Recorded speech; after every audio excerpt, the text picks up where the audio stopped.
against Bitcoin. It's going up forever, Laura.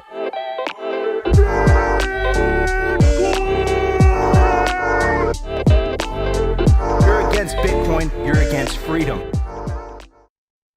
Yo, welcome to Simply Bitcoin Live. We're your number one source for the peaceful Bitcoin revolution. We cover breaking news, culture, medic warfare. We will be your guide through the separation of money and state. Speaking of that, it's another day to cover that specific topic. There was a report that came out that said that over 50%, specifically 52% of Turks have exposure to Bitcoin and altcoins. Obviously, I mean, that does not come as a surprise to me. Is that report 100% accurate? We'll kind of dive into all of that, but it's a continuation of the trend, right? We've seen something very similar happen in Argentina. We've seen something very similar happen in Nigeria. In Nigeria, the last time I saw a report, it was between 25 to 35% of Nigerians are under a certain age had exposure to Bitcoin and altcoins. Specifically, it's mostly stable coins because they provide this like false sense of financial sovereignty and also this false sense of stability, right? It's like and that's like one of the talking points from central banks, right? They say that they're like Bitcoin is too volatile, right? It's one of the main talking points, but Bitcoin goes up and to the right. Like it might be volatile in the short term, but it goes up and to the right. Like fiat currencies are literally designed to go down and to the right forever. Some of them, you know, go down at an ever slowing pace. But the thing is, and this is why I believe, this is why I've said actually in the past, and I've tweeted this, why I'm so bullish on the global South and developing countries adopting Bitcoin is because people have already lost faith in their fiat currencies, right? Look, if you're in a country that is currently enduring 20% inflation, well, that's the reported number, right? In the US, you know, they say it's 5%. If you include housing, energy, and all that's true, like 10, 15%, whatever, say 5%. But it's low enough for people not to ask the question of what is money? Versus if you're in Nigeria, if you're in Venezuela, if you're in Argentina, if you're in Turkey, we're going to talk about Turkey today. If you're dealing with more than 20% inflation, Bitcoin isn't just a option anymore. It's a better alternative, right? You start to seek it out of necessity rather than ideology or for speculative reasons like we seek it in the developed world.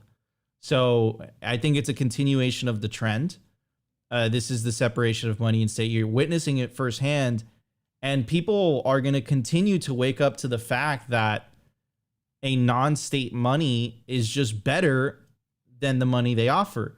Now, what I'm worried about, and this is something that Opti and I focus our time, Rust and Dell, all of us at Simply Bitcoin, and also a lot of the other Bitcoin companies as well, at Swan also. How do you wake up the people that live in the developed world where the bread and circuses are strong? How do you wake them up to the fact that, hey, you know, a lot of these economic hardships that you're enduring aren't necessarily caused by the opposing political party. They're caused by broken money, right? And you have broken money, the base layer of society is broken, and that starts to affect a lot of other things. And people don't even understand how much that affects everything else. Right? You have broken money, you have a broken world, in my opinion. And I think that's what fiat is. So this is very bullish news from Turkey. I suspect this trend will continue. 52% if you are to believe this latest report. Where is that number going to be at 10 years from now? When the state currency, fiat currencies continue to inflate and Bitcoin continues to prove that it's going up forever, Laura, right? I think more and more people as time goes by, they're going to wake up to this reality, specifically in the developing world, and then hopefully eventually in the developed world, if we do our job as Bitcoiners and we inform enough people and we wake up enough people to the reality that, hey guys, it's not left versus right. It's the party of orange versus the party of green, the party of freedom, peace, prosperity, and Bitcoin versus the party of nihilism, poverty, fiat, war, all of that stuff. So anyways, It's going to be a good show. I'm really excited. I want to bring up my legendary co-host. He is optimistic today. He sent me a selfie of him smiling just like that. It was like a GIF. It was, you know how like the iPhone takes like these like weird pictures where it's not like a still frame. It's like, it kind of like records like the first, second or two. It was Opti smiling. I don't know why. Maybe it's because he spent the weekend with Chrissy and the French Riviera. I don't know. Anyways, how you doing, Opti? I'm doing wonderful, man. It's great to be here. Just covering the separation of money and state. And man, as I always say on the show, and I think we all know to be true, humans need to feel pain. And if Turkey is not an example of them feeling pain in their fiat currencies and further proof that people will choose alternatives, I don't know what else is. So I'm glad that we are seeing this happen in real time.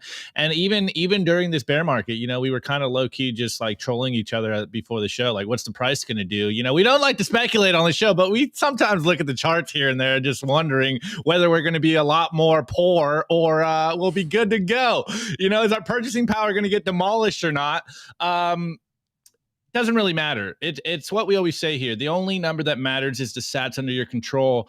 And if you are holding fiat currencies of any kind, then you will eventually start to feel the pain and you start to see the sticker shock, as we always say, and you will look for alternatives. And if Turkey is not a prime example of this, then I don't know what is. But anyways, on another note, I am so excited for our culture today. We have not only a good friend, but someone that works with us at Simply Bitcoin. He is one of our writers on our Substack, Zach, and he's been absolutely killing it on our Substack. But furthermore, this guy, guys, I can rant, I can just do this off the top of my head, but Zach is able to put all of my energy in written form, and I absolutely love him. He might be one of the most militant Bitcoiners that I know, and this is the type of energy that I love. This is the type of energy that I think more people need, and this is the type of energy that you guys out there need to also be spreading and understanding that, guys, we are all in on this. This is everything. This is why we fight for. This is why we do what we do, is because we understand the problems and we're here to fix this. I'm sure Zach would say it himself. This is the hill we are dying on. Bitcoin or death, Bitcoin or slavery. This is the way. It's not even hyperbole at this point.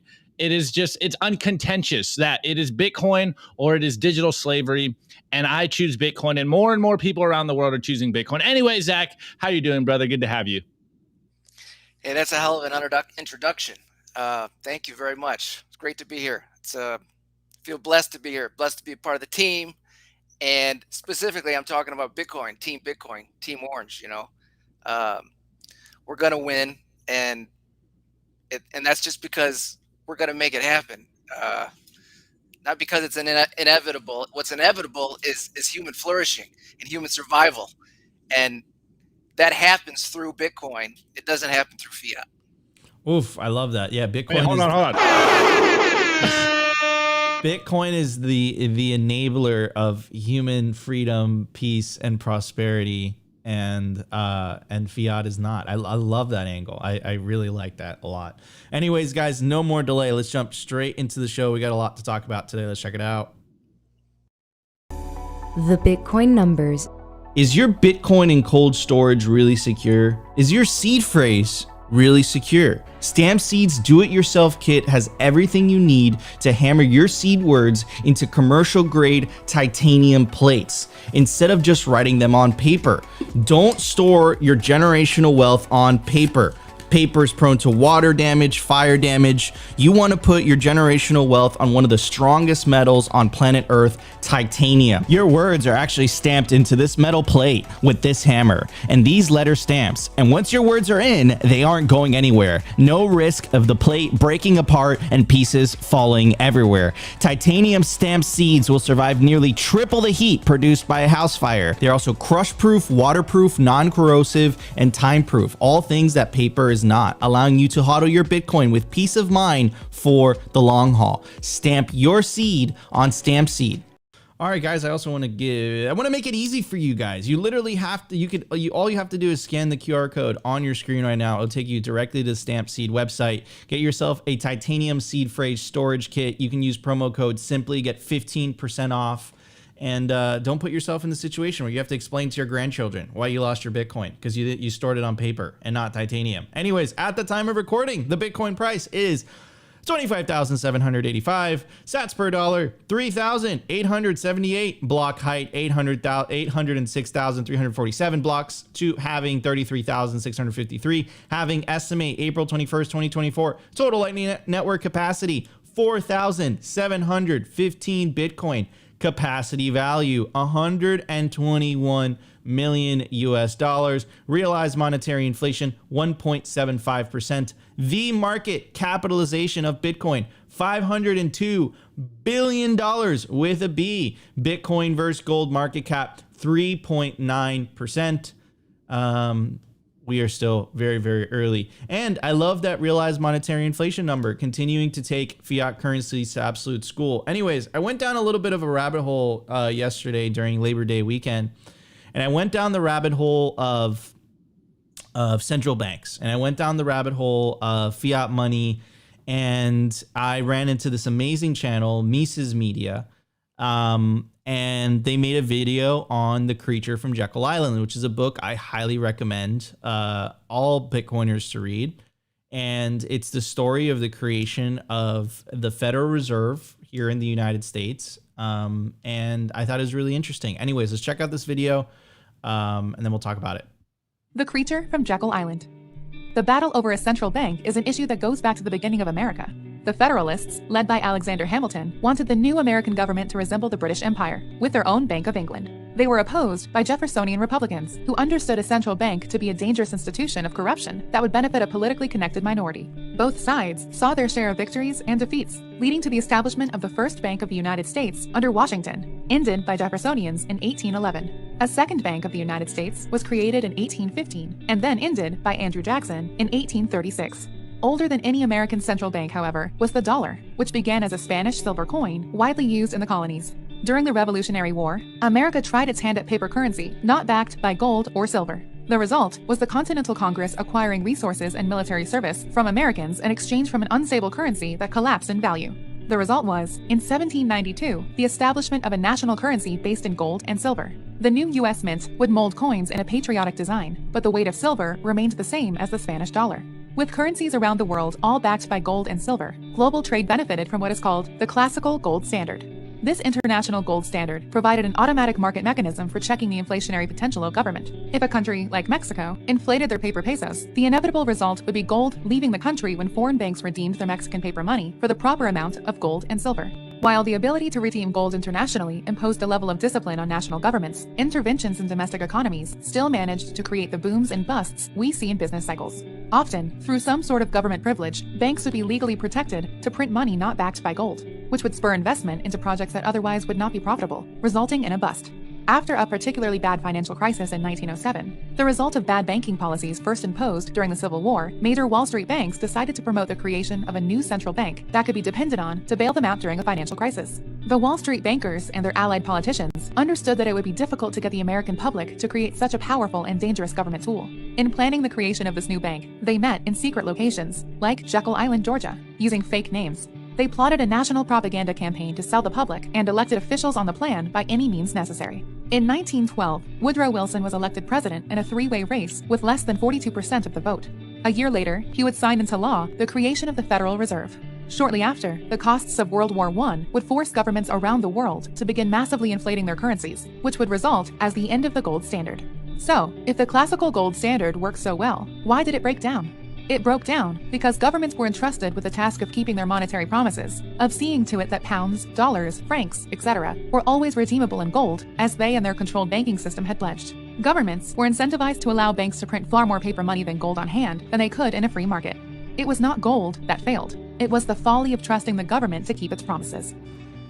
And I would add to that, I think gold did fail. I think gold, its physical properties allowed governments to do that. I love how they brought up, but in general, that video completely nailed the issue. I just think that, and they did, to give them credit, they did mention Bitcoin in another video, but gold failed. If gold would have worked, the Romans wouldn't have inflated the money too.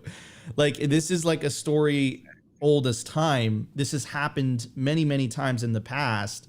The solution to this is to have a monetary unit that can't be debased by a government, of which is very easy for an individual to custody and to actually use as money. And I think Bitcoin has all of those characteristics, and gold does not. If you have a large amount of gold, it's very heavy. Try sending it instantaneously across the world. You're not going to be able to do that. So I think it enabled governments to do, what they wanted to do. And I think Bitcoin, and it's going to be very, very chaotic, this transition, because governments are going to want to maintain that privilege of being able to create money for free. But I think Bitcoin's characteristics, more importantly, are going to protect individuals, right? That start to use it as savings and start to use it as money. And regardless of who's in power and who's calling the shots and whatnot, people are going to have the ability to opt out and just like, I don't want to participate in that. And I think that the inevitable long-term consequence of that is going to be a forcing function on governments to at least increase their discipline on spending, because and Beautyon actually touched upon this. And there's this, I asked him, I'm like, look, I think it's Bitcoin or slavery. And then he responded with, Nico, it's not Bitcoin or slavery, it's Bitcoin or death. I posted that on my personal Twitter account, and he identified the problem too. He's like, look, like the fact that governments have this ability to just create money has enabled all this militarism, all these malinvestments. Like, the video nailed it, that otherwise you would not invest in that particular thing. And fiat money has enabled that. I think once we go back to a sound money standard, of which I think gold failed in, I think it failed. It failed multiple times. But with Bitcoin, if people learn to take self-custody and they start using it as money and they take advantage of its physical characteristics, it's going to be very difficult for them to do that. Look, I think, like, if any government starts to crack down, I think what you're going to start to see is people leave. Like, they're just going to leave the country. It's like, okay, I'm moving. Like, Opti and I joke about this all the time, right? Like, like if they start cracking down in the US for whatever reason, we obviously want to hold it down here. We're like, we're just going to move to El Salvador, right? So I think in the long term, Bitcoin is a forcing function, but I still think that the powers that be are going to do whatever it takes to hold on to that privilege. Anyways, Opti, what's your take on this? Yeah, well, first and foremost, shouts out to, I think the author's name is Edward Griffin, right, of The Creature from Jekyll Island. I read that when I was like 18 years old. And then by chance, when I went to college, one of my electives was this philosophy professor who was absolute batshit crazy, but he was my kind of people. And he was talking about The Creature from Jekyll Island. And this is like the TLDR roadmap of how I ended up becoming a Bitcoiner, because I just kind of fell into that book. And then I realized what kind of sham the world was. And that really opened my eyes up to how fake everything is and how the fiat system is run. And I mean, like, this is, in my opinion, a must read for everyone. I know you guys don't like to read out there because it is like this thick of a book. It's a behemoth, but it's a must read for Bitcoiners. And of course, like, do your best to try to get your normies to read it, but most people won't read that big of a book. But Bitcoin literally fixes this, and we talk about this all the time. And one of the most glaring facts of that little video and of the book, The Creature from Jekyll Island, is that modern banking had to be done in secret because the bankers knew that people would not go for this. Like, this is the fiat system. This is the world we live in, where it literally had to be created in the darkness of night so that people didn't know or didn't realize they were getting robbed from. And yet people think this is the status quo. And, I'm so glad we have Zach on today, because this is all we talk about like, this is your brain on fiat, guys. Like, it's literally a racket by a small cabal of bankers that are stealing from every single one of you guys. And until you wake up to this, you are stuck in the rat race. You don't understand what is going on. You're blinded in the matrix, however way you want to paint it. It all stems down to the fact that modern banking is literally designed to steal from you and was created in the darkness of night so that the average person didn't realize they were getting stolen from. And yet people think this is the status quo, that this is how things are supposed to happen, that, you know, governments or private institutions should be the issuers of money. And we have Bitcoin, and Bitcoin fixes this. Like, Bitcoin is the solution to this problem. You don't need to trust someone with your money anymore because you just put your savings in Bitcoin, you know, algorithmically protected money. This is the way. Eliminate humans from the money supply, because we know over time, as long as the history of man has shown us that if you give someone control of your money, if you give them your savings, they will abuse that. Well, I don't know about you, but I am tired of the abuse, and I am doing my best to spread that signal to anyone that will listen, that you do not need to take this abuse. There is a solution to this. There is another way. There is an alternative, and it is called Bitcoin. So, hey, you can either complain and be a victim of the fiat system, or you take back your sovereignty, you take back your life, you take back your money, and you save in something that cannot be debased, that is censorship resistant, that is outside of the control of these psychopaths. I don't know about you, but I know what choice I'm making. Anyways, I think I'm hyped just because Zach's here. I'm taking a book from his page. Anyway, Zach, what's your thoughts on all this, bro?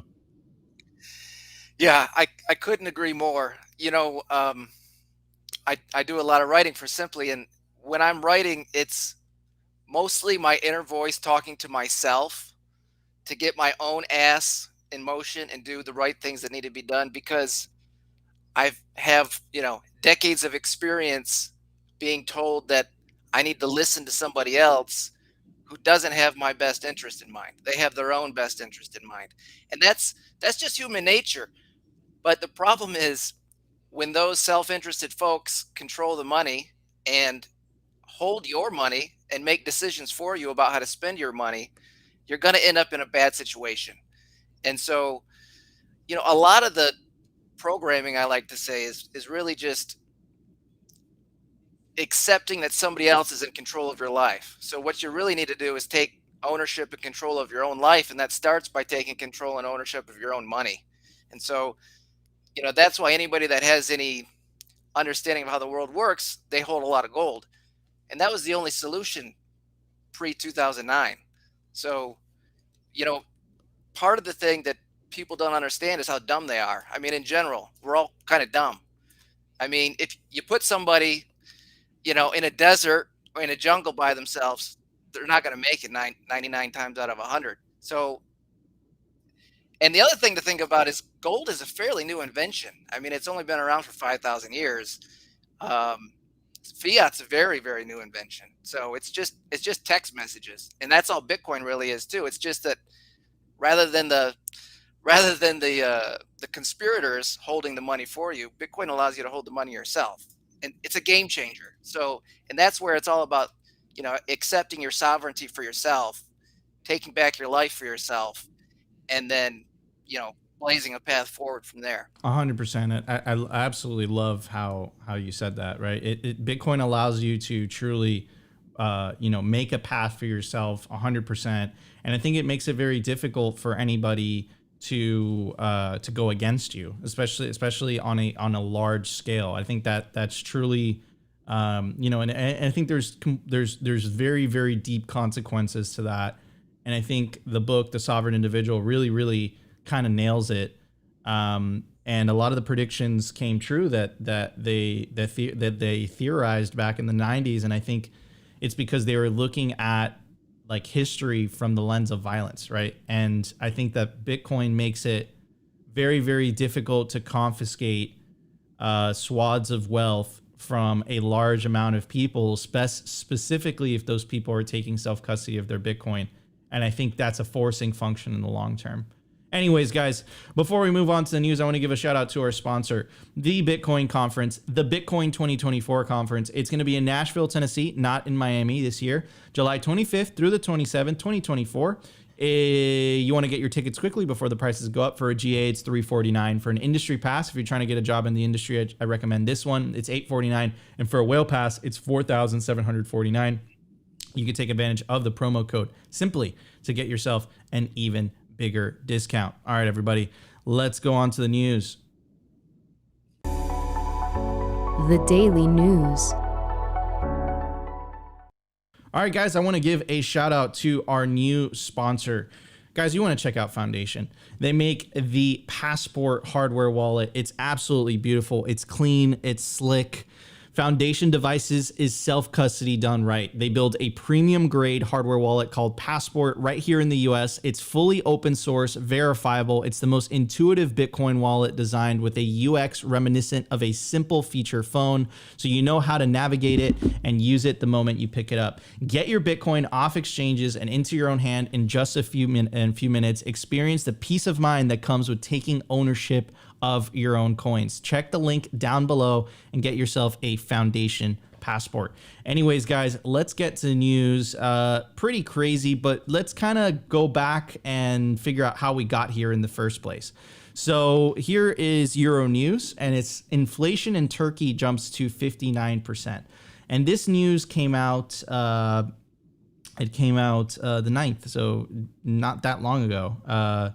May 9th, 2023, and it was published before. And here is a tweet thread. It says Turkey's economy grew rapidly over the last 20 years, but now 2/3 of Turks are struggling to pay for food and cover rent. What the hell went wrong? Now, it's very interesting when I read that statement. That's a very similar story in the United States. Remember that article that we covered for you guys, that 61% of Americans are living paycheck to paycheck. What is going on? It's the broken money. But what's crazy, what's happening in Turkey, according to this article, is the fact that people are choosing to opt out. According to this article, which I think is fascinating, but also it doesn't surprise me. Human beings are very, very, they're very intuitive. They're obviously going to seek solutions. They're not just going to sit there and take it and say, you know what? Just my currency devalues, 60% a year. That's it. I'm not going to seek an alternative. I'm not going to seek a solution. So I think this is obvious in hindsight. But anyways, it goes on to say inflation-ridden Turkey turns to Bitcoin. Will the rest of the world follow? Goes on to say over half of Turkish adults now invest in cryptocurrencies. Crypto emerged as a haven against double-digit inflation in countries like Turkey and Venezuela. Historical inflation trends suggest potential boost in global crypto adoption during economic downturns. And here's the thing. I think that's a one-way door. I think once you transition to a Bitcoin standard, good luck going back to a fiat standard. Like, that is inconceivable. But maybe I'm just speaking about myself. Anyways, it goes on to say on Friday, September 1st, crypto exchange KuCoin released a report highlighting Turkey's growing trend of crypto investments. The study revealed that the percentage of crypto investors in Turkey aged 18 to 60 surged from 40% in November 2021 to 52% by May 2023. The shift notably amidst the Turkish lira losing over 50% of its value against the US dollar underscores the popularity of digital assets in countries facing economic strife. The report also highlights that in dire circumstances, crypto can reach a wider audience. In Turkey, the gender crypto ownership gap is closing, especially among younger age groups. Notably, 47% of crypto investors between 18 and 30 in Turkey are female. Turkey isn't the only country turning to cryptocurrencies amidst economic challenges. Argentina, grappling with its own set of inflationary pressures, has seen a rise in crypto adoption, right? So, and like, you have to ask yourself, like, why is this happening? And also, I know what a lot of people are thinking is like, but Nico, like, Bitcoin hasn't made an all-time high. Well, it has in Turkey. In Turkey, Bitcoin actually made an all-time high in the lira back in July 28th. And very similar story in Argentina.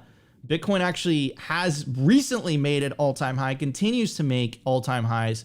So yeah, like, Bitcoin is proving that it's a safe haven to local fiat currencies. It's incredibly obvious. I could have said I told you so. But anyways, Opti, are you surprised? I mean, it's not really surprising. It's not really surprising. Like, it's just like confirming what we've believed, for a while now. Yeah, I mean, it really makes you wonder. Of course, we are in the first world in America, and it really makes you wonder at like what stage of the spectrum from the reported US inflation rate to Turkey's hyperinflation rate, will people in the first world start to decide to embrace Bitcoin? And we know that this is the inevitable journey, is, you know, you realize your fiat currencies aren't holding their value, and then you start to take steps towards the Bitcoin standard. And of course, this doesn't happen overnight, and it kind of adds credence to the idea of just how much work we have to do as Bitcoin educators, as you know, as I like to jokingly and actually say, as Bitcoin propagandists, to explain to people that they need to be holding Bitcoin. And of course, a lot of people, it kind of goes back to what we were saying in the beginning. You know, a lot of people, they're very conservative when it comes to their savings, but they're just so willing to give that away to someone to control. And once they start taking back their sovereignty, they start taking back their money, they take these baby steps into becoming Bitcoiners. And it really blows your mind that sometimes they go into these you know, shit coins and stable coins and all this stuff. And eventually they'll end up in Bitcoin, because as the name of the game is everyone's moving towards the hardest money in the world. And it's going to take individuals, it's going to take rough lessons, it's going to take some painful lessons for people to realize that they will eventually need to be holding Bitcoin. And so I'm not surprised at all, because this is something I say all the time. Like, human psychology is very interesting. We don't usually run towards pleasure. We try to avoid pain. And what is more painful than holding, what was the current inflation rates here? Like over 60%? It's like 59%. Yeah. That's absolutely insane. Like that, I don't even know how people like in Turkey or Argentina or other places that are hyperinflating right now are able to even survive with currencies like this, with devaluation like this. It's absolutely madness. And this is the inevitable end of all fiat currencies. You know, when fiat money dies, it hyperinflates, and we're seeing this happen around the world. And even though we're in America and we have the dollar, and we'll probably be the last domino to fall because of the world reserve currency, the weaker currencies in the world, the weaker fiat currencies in the world will start to crumble, and they will look for alternatives. And, you know, people will move towards harder currencies. In some cases, people will move to the dollar. In some cases, people will move to gold. In some cases, you know, once they're finally ready to make a step, they will get hoodwinked by shit coins, but then they'll eventually make it to Bitcoin. And this is just part of the process. I wish it didn't have to be this painful. And people could be like the lucky Austrian Bitcoiners out there that are just like, oh, my fiat currency's trash, now I'm a Bitcoiner. I didn't go down that path. So I definitely see and feel people's pain, because, hey, man, like it's not that easy to grasp what is going on over here, and it doesn't make it easier with so much shitcoin propaganda out there that are trying to scam you out of your savings. And so, hey, you know, kudos to all the people in Turkey that are finding the escape routes, and hopefully they will all end up on Bitcoin eventually and protect themselves, because this is what it's all about. It's protecting yourself, because you can't trust other people to have your best interest in mind. And this is what it means to be a Bitcoiner. 100%. Zach, what's your take on all this? Yeah, no, exactly. I 100% agree with that. You know, one of the things I like to think about is you can sort of look at fiat money as analogous to Bitcoin, in the sense that, you know, the US dollar is sort of Bitcoin, if you will, in the sense that it was a new innovation beyond gold. And then you have all these fiat currencies, 160 different fiat currencies. It's kind of like the Scambrian explosion of, you know, Ethereum shitting out all these altcoins, you know, trying to imitate the new technology. You know, with fiat, the US dollar was the new technology, wiring money through text messaging, using a ledger as the base layer. That's what Bitcoin is, but where you have self-custody ownership. So again, it's just a new tech. Bitcoin is, there's a lot of imposters and impersonators. Eventually, everybody in those fiat, you know, alternatives, and same with Bitcoin, all those alternatives, they're all just going to dump into the harder money, which is obviously Bitcoin.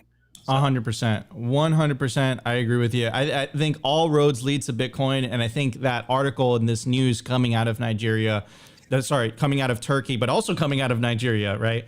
I think the fact that Javier Milei is so popular, even though his policies would have seemed so radical in terms of the Overton window not too long ago, I think is a testament to the fact that people are asking questions. What is money? The money is clearly broken, and then people intuitively, obviously, seek a solution. Guys, before we move on to the culture segment, I want to give a very special shout out to one of our sponsors, Bitcoin Evangelism, planting the seed for the decentralized revolution. The author is Brian DeMintz from the Orange Pill app. Have you ever struggled to answer your skeptical no-coiners friends' objections? Or maybe you answered it perfectly, but they just didn't understand what you said? Bitcoin Evangelism will equip you with an arsenal of simple illustrations to help articulate the tenets of Bitcoin to anyone. Bitcoin boomer? Check. On Edna, who is worried about Bitcoin being the currency of the Antichrist? Check. Annoying dude from work that rubs it in your face anytime the price of Bitcoin is down? Check. You definitely want to get yourself a copy of Bitcoin Evangelism. I made it easy for you. Scan the QR code on your screen. It will take you directly to Amazon. All right, guys, move on to the culture. I'm so excited to hear what Zach has to say.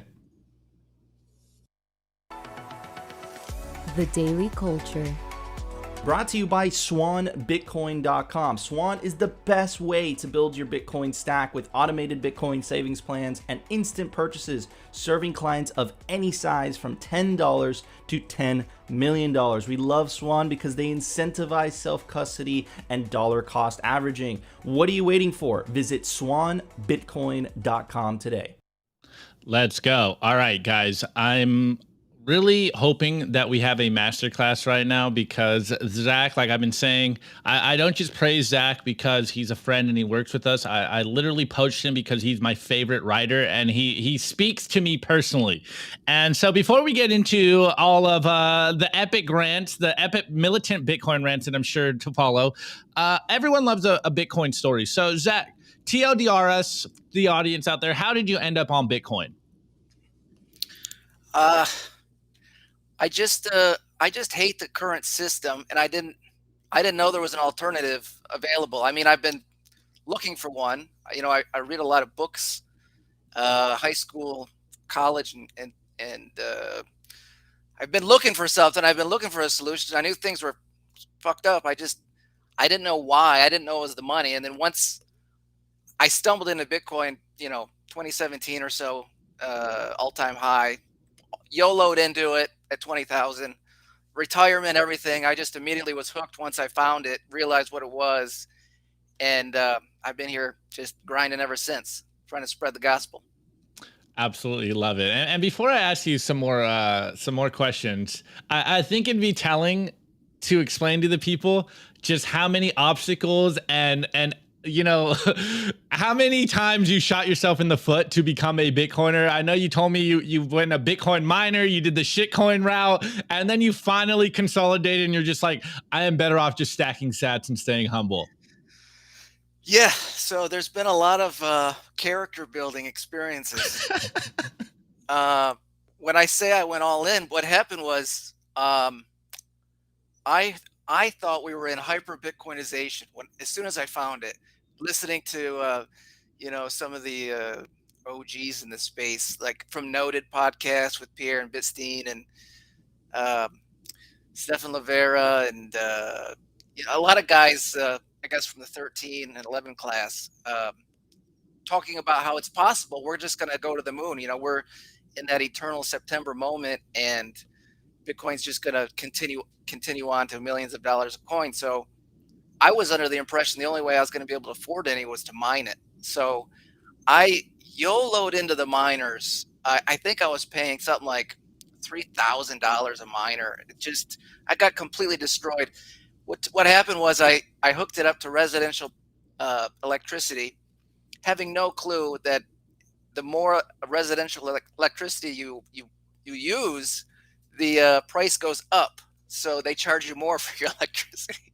So, by end of 2018, price was down around 3,000, and we were on Twitter together, and the 17 class was just screaming at each other, we're never giving up, we're not stopping. And so you get stuck in the moment of the hype, and you have all of your past experiences telling you that you should not hold on to this, they should sell it. You have all the mainstream media, pleading with you that it's killing the environment, it's killing baby seals or the polar bears, and so you got the whole world against you that you have to work through that. And um, one of the ways that I do that is just writing for myself and just kind of raging out against the world that you guys are wrong, that we're right, and that this is a better technology. But it takes a lot of conviction, a lot of learning, a lot of understanding. But once you get 4 years into it, you've read everything available, you've watched every YouTube available, you've probably written about it yourself, certainly on Bitcoin Twitter or whatever forum. You understand the arguments and why they're all wrong and why Bitcoin's going to win. Yeah, I love it. And I only bring it up. I know it's painful to talk about our mistakes, but I think it's very telling for people out there that, like, look, it hasn't come easy for us. And the classic meme of like, you got lucky. It's like, no, man, we've all have paid our dues, and it just finally clicks for you. Well, one more question before I get to the other question. Do you think this time's going to be different for you personally? Are you going to get stupidly bullish? Are we going to hyper Bitcoinization? Have you learned? Are you staying humble now? Dude, it's impossible to override your emotions. I mean, the best you can do is know they're coming and be aware of it. But that's a lifelong process. Like, really, if you think about it, like maturity and adulthood, it's really about understanding your emotions and knowing they're going to be there and trying to help yourself deal with them a little bit. I mean, we were at 60,000. I was looking to max out more credit cards. I knew we were going to crash at some point, but I just can't help myself. And then we're at 15, 16,000 most recently. I was saying, well, maybe I should hold off on maxing out another credit card.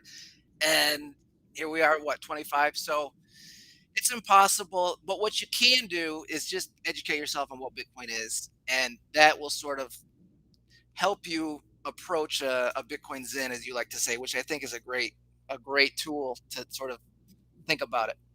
Yeah, 100%. And I see our boy Vikingo giving us thumbs down, because this is the point where we tell you guys, stay humble, stack sats, but stay solvent and do not get over leveraged, guys. This is a long-term game. It's not a sprint, it's a marathon. All right, next topic. And I think this is going to be very good advice and telling for people out there. And again, I told you this before the show, Zach, without doxing too much personal information. We don't want to get you in a place where it's a little sticky out there for you. But I know what you do for your fiat job, and just to put it in TLDR, you work within the belly of the beast. And I think this is why you have such a good perspective on what is going on in the fiat system. So maybe, do this vaguely, kind of just illustrate exactly where you may work, who you might work with, and why you have this unique perspective about Bitcoin, and why you think Bitcoin is the way. Yeah. So, you might not, a lot of people don't understand the world in this way, but it's once you understand that governments are a mafia and they're there for your protection, meaning that they're there to fleece you as much as they can without you organizing against them. And once you understand that that's the situation, the fiat world gets a lot easier to understand. And again, they have great marketing about, it's for your best interest, and it's for your protection, it's for your safety, which is true, but it's your safety against them not killing you, not some other mafia in another land. So if you just think of the world as just various different organized mafias, what are called national governments, the safety part is just them not killing you, not some other mafia. Each mafia is only concerned about its own peasants that it rules over. And I can speak on this because I work for the mafia, in the sense that I make sure everybody pays their dues from a corporate tax perspective. And so, I deal with pretty large corporations and making sure that their international tax member dues are minimized, but in a way that the guys with the guns don't come and kill them. So I have that unique perspective where I have to, I get to deal with very large businesses, globally recognized labels, very old money that manages these organizations. You would be really surprised about if you go and look at some name brand items at your grocery store or at a mall. They're all fairly tightly controlled by very wealthy old families. So, and they work hand in hand with the governments administering the rules that they set for the peasants. So it's hard to realize that that's the situation. And in between there, in between us peasants and this old money, is all the midwit administrators, basically the government, the politicians, and the folks that you know parrot the blue or the red or the green nonsense. So that's effectively how the world works. And yeah, I have a unique perspective there to see, because if you talk to them, because I get the opportunity to talk to some of these owners, and they're buying Bitcoin. Um, our firm is the guys that own the firm. They're buying Bitcoin. They don't talk about it. They ask me which wallet which wallet should I use? How can I do? How can I get a cold wallet working for myself? Should I use a Trezor? Should I use a cold card? So these guys they understand what's going on, and that also sort of helps me with my conviction and understand that it's already a done deal. It's just they've been spending the last, I don't know, 4 or 5, 6 years, maybe longer, maybe since inception, just doing their normal programming and propaganda to make sure that peasants don't front run them. So really, it's sort of our job here, to, at least in my, again, I do it self-interested. The sooner everybody buys it, the better for me. I'd rather have us peasants buy it than this old money, because again, they're not intelligent. It's not like they're more intelligent than us peasants. It's just that they started with billions of dollars in their bank accounts. We started with billions of dollars of debt. So I mean, that's basically the difference. Love it, Zach. Absolutely love it. A true Bitcoin revolutionary, in my opinion. And then on this point, you said this in the beginning as well. And now that we gave the context of what your job is and what you've seen coming from the belly of the beast, you say something all the time now that basically everything is just text messages. What do you mean by this, Zach? What is this everything is text message meme? Yeah, this is so from a technical perspective, Bitcoin is super interesting to me because I had no idea what modern money was. And Lynn Alden's new book, Broken Money, I think goes into this. I haven't read it yet, but I've heard her talk about it. We've put some articles out on Simply, like automating banking, that's trying to grasp what money actually is. And what modern banking is it's just text messages. It's so insane that that's the case, that money is not actually something in a bank account. What it is just a number on a ledger at Chase or at Goldman, any one of the member banks or the Fed. It's just numbers on their private ledgers. And you have annual audits once a year to sort of verify those numbers. But that's all it is. It's just sending text messages in a licensed, private, permissioned network. That's all it is. When you send a wire from one bank account to the other, it's just a text message. It's fucking a text message. It's bananas to understand it. Like, once you realize that's all it is, then you can understand what Bitcoin is. It's just the exact same thing. It's a text messaging network, except it's a permissionless network, and it's an uncensorable network. And so, but the only caveat is that, in addition, the innovation here is that those text messages are signed with a private number that is assigned the number of units that were previously mined, which there's a lot there, but those units are just assigned to random numbers that we create. And so Bitcoin is banking plus self-custodial units, whereas modern banking is just, again, text messages but without the self-custodial units. There are no units, there's just numbers on a ledger. With Bitcoin, text messages, numbers on a ledger, but there's self-custodial units. And that's the key insight to Bitcoin, is that there's actually these units that are just derived from large random numbers. So it's fascinating to me that modern money, modern banking is nothing but text messages. Like, I still can't get over that that's the case. And you're sending text messages back and forth to your friends, cat pictures or whatever the fuck you're sending to each other. And that's all modern banking is. But they charge you a $35 fee, and they tell you to wait 48 hours to send your cat picture money, which is just retarded.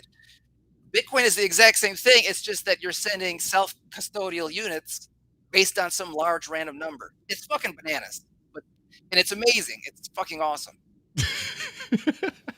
I love it, Zach. I absolutely love it. Well, guys, Zach writes us incredible pieces, rants all the time, and I absolutely love this guy. He said one of the funniest rants of all time. What year was it? Like 2017, about mermaids and oceans and this stuff. I'm sure you can find it on the Twitterverse somewhere, but there's something you dropped in our Slack. I think it was Monday or Sunday or something. And this is the type of energy that I think more Bitcoiners need. And this is why I absolutely love you, Zach. And this is why you're, even though to Mike's chagrin out there, you're one of my favorite writers, Mike, I love you too. But you said something in our Slack, and you said, I'm not stopping until the entire world understands how stupid it is to let other people hold your money and let other people spend your money. Can we talk about this? Because I put a tweet out the other day as well, where it was something on the lines of, it absolutely blows my mind that people think it is normal to give another person your life savings and hold that and think this is the normal status quo way and normal behavior, where it's, to me, it's like, it's your savings. You should be holding it yourself. Why give it to someone else? Like, can we fix this? Is this just an inherent, I don't know, mind blind of humanity? No, it's so Bitcoin's in the process of fixing this. There was a good comment, skip on down the road, that the main difference is all the energy spent to create the units. Just a side note here, folks, the creation of the units into 2140 is just the initial startup. So, between 2009 and 2140 is the initial startup. Like, we're early through 2140 while they're still creating these things. I mean, it's like, you guys don't have any idea. It's amazing. Gold was around for 5,000 years. It's really hard to conceptualize that amount of time. Between now and 2140 is like a blink of an eye.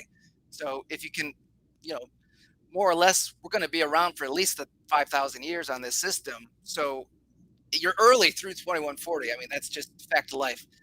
How does Bitcoin fix this personal responsibility? So because of its self-custodial nature, the only owner of Bitcoin is the guy or gal that possesses it. So control is 100% determined through possession. So to the extent that you're using a custodian other than yourself, you're going to get rug pulled. It's not if, it's when. And it's going to take, maybe a couple generations for people to understand this, to constantly get rug pulled. It's happened every cycle so far, and it'll continue to happen until people understand it. Also, until we get a little bit better tech developed, so perhaps some multi-sig solutions that are not custodial, they're self-custodial. I don't know how. I'm going to leave that to the big brains to figure out. But it's the self-custodial nature that fixes this problem of governance, which is, we think about government as electing people to spend our money for us because they're smarter, which is retarded. So you don't know how better to spend somebody else's money because you're not them. So it's so simple and obvious to understand that only you know how best to spend your own money. It's just that we haven't had a money that we could self-custody in the first place, that we could then spend ourselves. That's all government is. That's what governance is as a species, is we're governing how we're spending our money, and that dictates the things we buy, the things we build. So through the self-custody nature of Bitcoin, that is the new governance system. It's just people don't realize it yet. So self-custody gets solved. we own our own money, and then we spend our own money on shit we want, and we work and build shit we want, and we create the world we want, sort of collectively, but individually, self-interested in a self-righteous sort of way, which is all great and healthy. It aligns with religions. It aligns with your own obvious internal instincts. It's so obvious. It just takes a lot of work deprogramming your mind from the fiat centralized system, which, it's a shitty system. It's just we didn't have a technology that we could self-custody our own money and keep the supply fixed. Those are sort of the keys.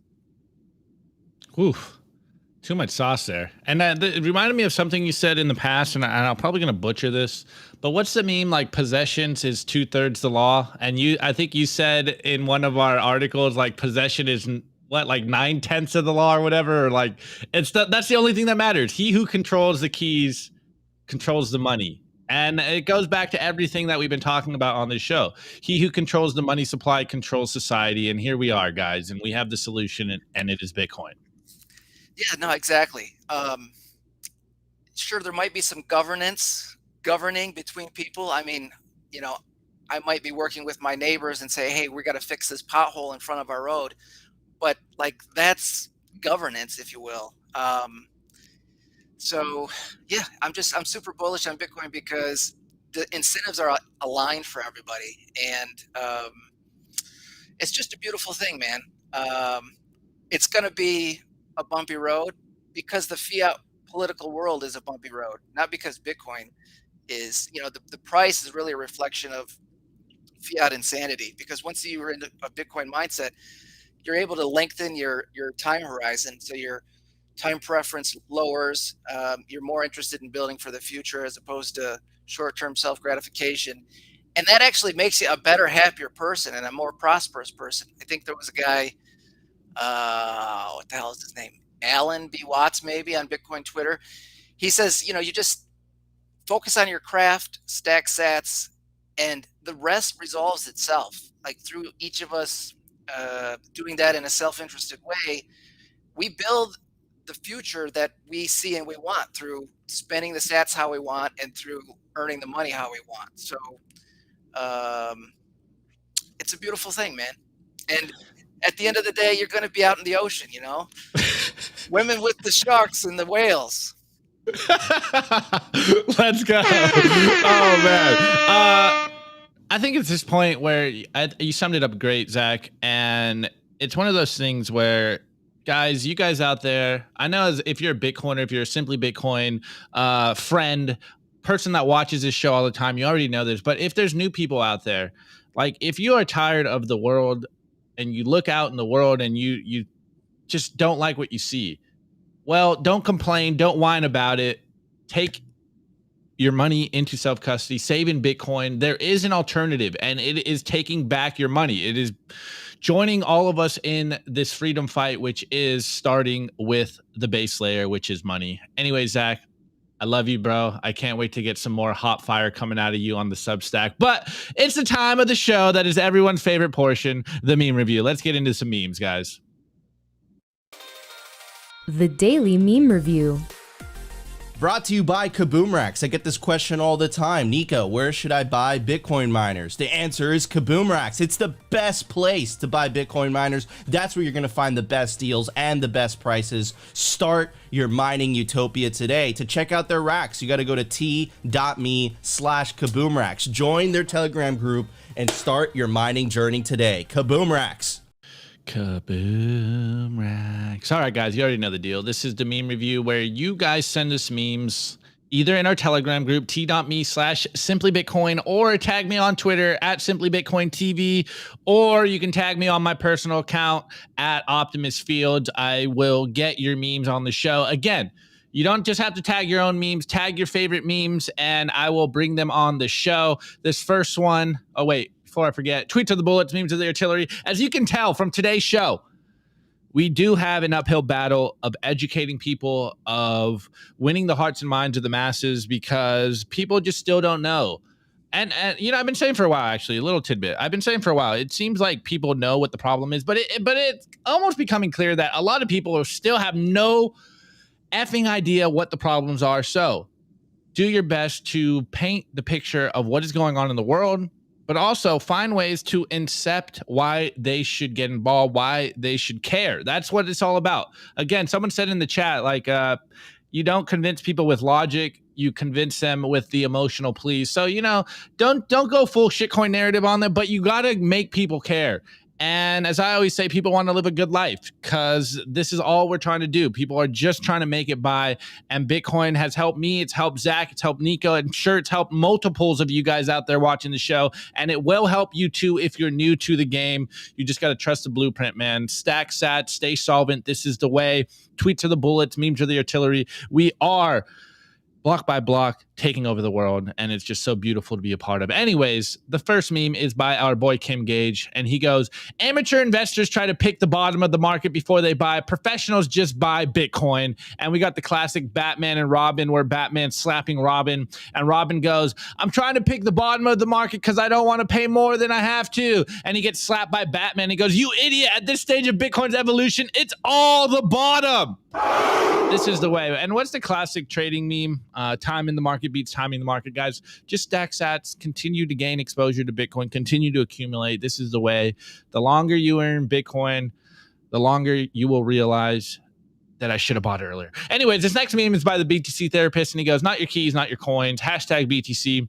And we got this picture of like Dorian Nakamoto on top of like Jesus giving us Bitcoin. He goes, I gave you digital gold and you left it on the exchange. I gave you the hardest money possible and you leave it in someone else's custody. What is wrong with you? Take it into self-custody. This is the way. Not your keys, not your coin.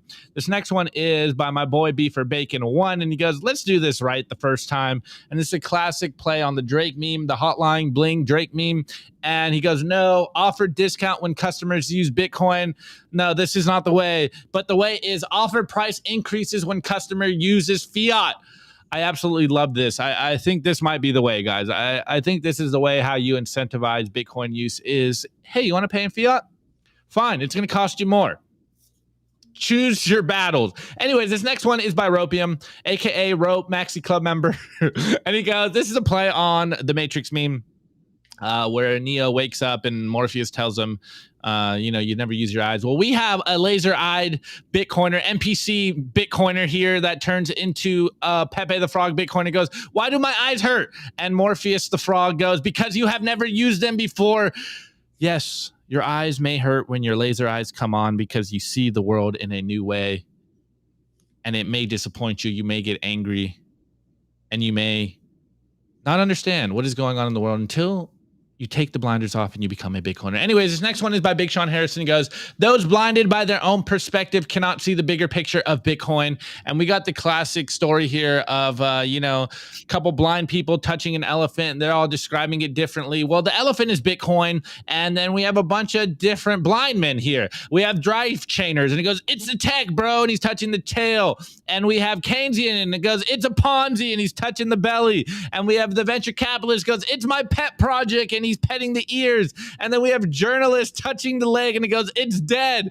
And we have financial advisors touching the snout, and it goes, it's a stock. And then we have the traders touching the horns and saying, it's to make me rich, guys. Everyone will have their own perspective on Bitcoin. It is hard money.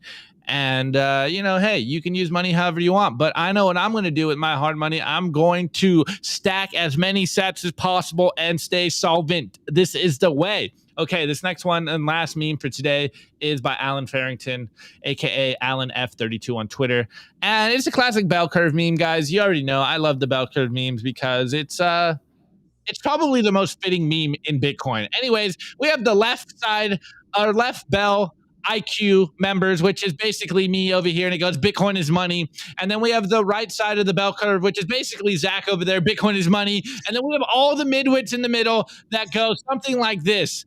The issue for Bitcoin isn't the technology, but its adoption. To be perfectly clear, it's not money other than in limited circles. To become money, it must be adopted semi-universally as a medium of exchange by people in their everyday transactions, both buyers and sellers. No, it's money. It's money today. It's money in 2009. It's going to be money in 2140 and beyond. This is the way, guys. It's money. Saving it, transacting it, storing it.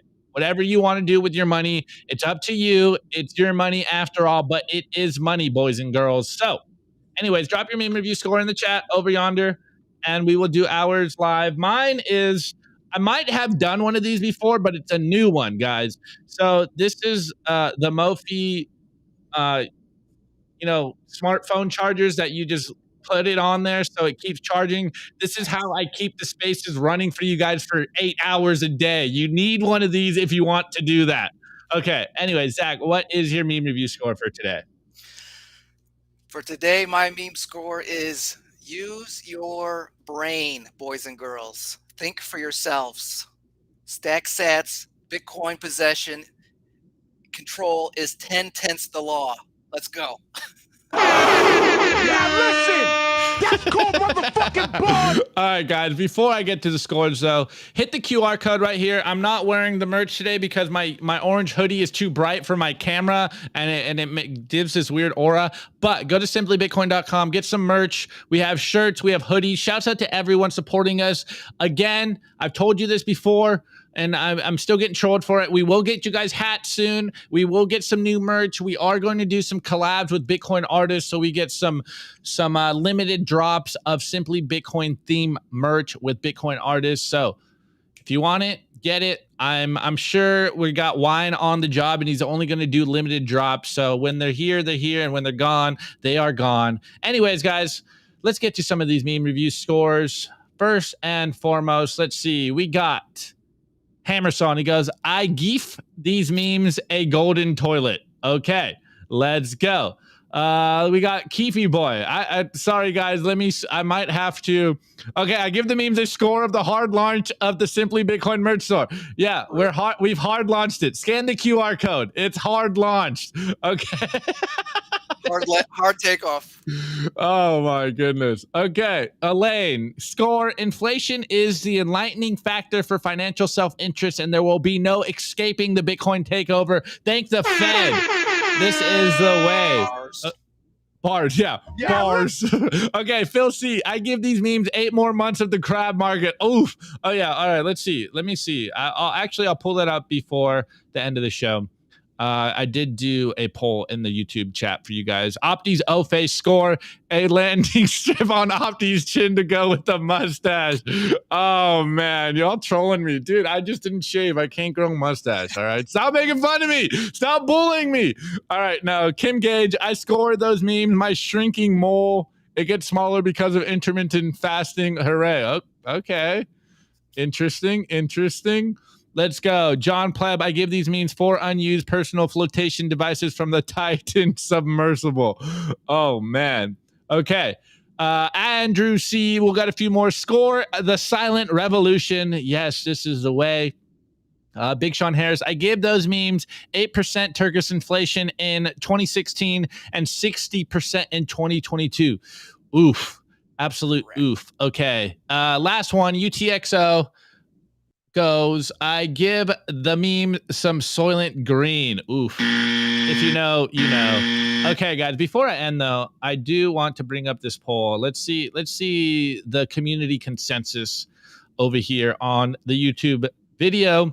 I asked, are we going to be in a crab market for the rest of the year? And 61% said yes, and 39% said no. So is this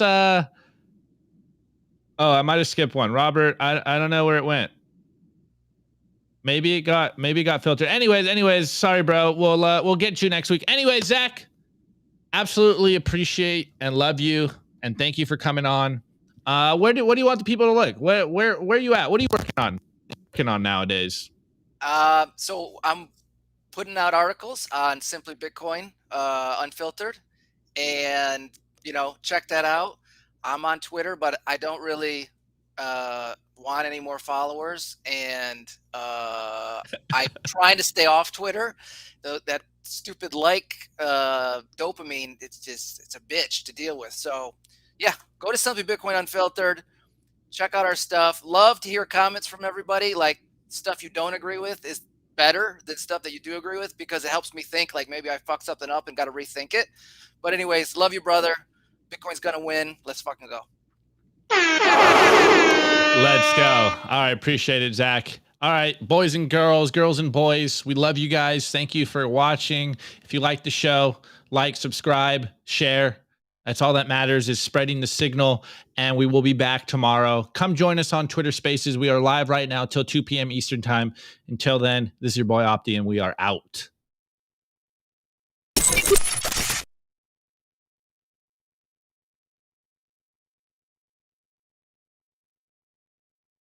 Okay, what's up, everyone? We are back in the Twitter Spaces. Forgive me for the dead air. I legitimately forgot that I was still on Spaces for a moment, even though I told everyone we are still on Twitter Spaces. Anyways, as you know, we go live until 2 p.m. Eastern time. This is a Bitcoin space by Bitcoiners for Bitcoiners. So come up here. Let's talk about Bitcoin. Honestly, we can talk about anything right now. It's all about